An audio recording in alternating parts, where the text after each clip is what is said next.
Boalkhali eco sports zone কর্তৃক আয়োজিত football টুর্নামেন্টের ফাইনাল খেলা ও পুরস্কার বিতরণী অনুষ্ঠান অনুষ্ঠিত হয়েছে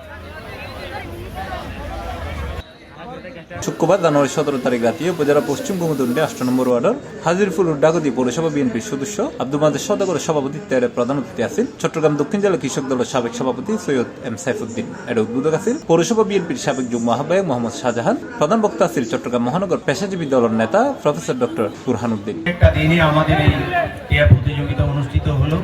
আপনারা জানেন আজকে খেলার সভাপতি উপস্থিত আছেন হাদিন নুরুল হক ডিগ্রি কলেজ ছাত্র দলের সাবেক যুগ্ম আহ্বায়ক কাশেম রানার পরিচালনায় এর বিশেষ অতিথি আছেন মোহাম্মদ জয়নুল আবেদিন জুনু, মোহাম্মদ মিজানুর রহমান, মোহাম্মদ সুলাইমান, কাজী কামাল, মোহাম্মদ আরিফ, মোহাম্মদ রুকন, মোহাম্মদ হান্নান, কাশেম রানা, টিটু সহ আরো বক্তিয়ায়।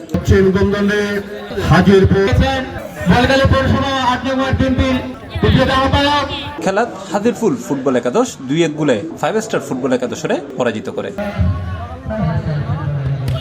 পরে অতিথি হল বিজয়ী হলের মধ্যে পুরস্কার তুলে দেয়।